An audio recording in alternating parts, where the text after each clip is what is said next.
او د جمعات د آبادی په باره کې احادیث مبارکه هم راغلي دي چې من بنا لله مسجدا بنا الله له بیتا فی الجنه. څوک د الله د فار جمعتونه جوړي الله به په جنت کې چې د کور جوړ کی. اول حدیث مبارک کې راځي څوک په جمعات کې د یو چنچنې د جال برابر ځای جوړ کی الله جل شانو به دغه په بدل کې دله په جنت کې چې یو معنی او یو کور چې جوړ کی یو بلډینګ بوله الته کې الله جل شانو جوړ کی. دغه رنګي څوک مؤمن بنده د جمعات د ضرورتو خیال ساتي. لکه مثال په تور یو مؤمن بنده د هغه جمعات کې لیټ ولګاو نو څومره مؤمنان بندګان دغه ته چې دی پیدا اخلي منځ کوي تلاوت کوي ذکر کوي نو دغه مؤمن بنده هم اجر ثواب کیږي. خو چې دا چا وته وسایل برابر کړي دي ټول په ثواب کې دغه حصہ ده.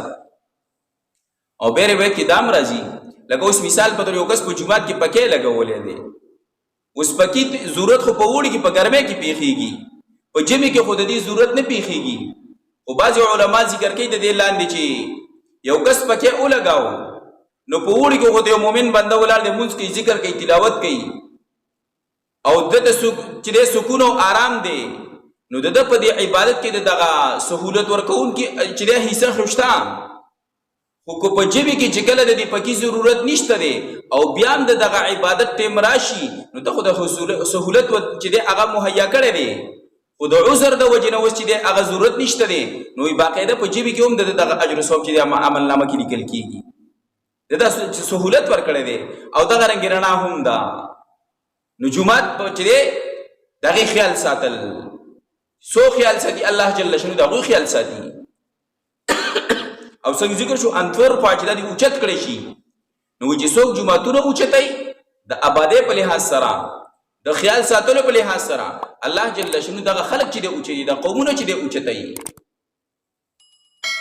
لکه د شهرت او د نوم ناموس لپاره دا نه کوي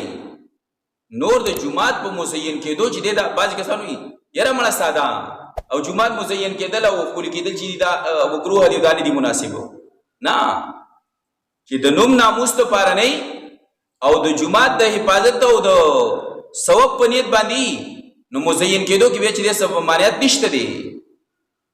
لکه د حضرت عثمان رضی الله په دور کې سال لرګیو قیمتي داغه باندې چې د نقشو نگار کړو دای چې په مسجد نبوي کې لګولې دغه رنګي حضرت عمر ابن عبد العزيز رحم الله په دور خلافت کې په مسجد نبوي کې ډېر چې د نقشو نگار کړو ډېر مزین کړو حالانکه دغه د صحابه کرامو دورو صحابه کرام موجودو هغه په دې چې د مننه وکړي. او دغه رنګي ولید ابن عبد الملک رحم الله چې دغه په دور خلافت کې د دمشق چې کوم جامع مسجد دی په هغه باندې هغه د ملک د شام د ملک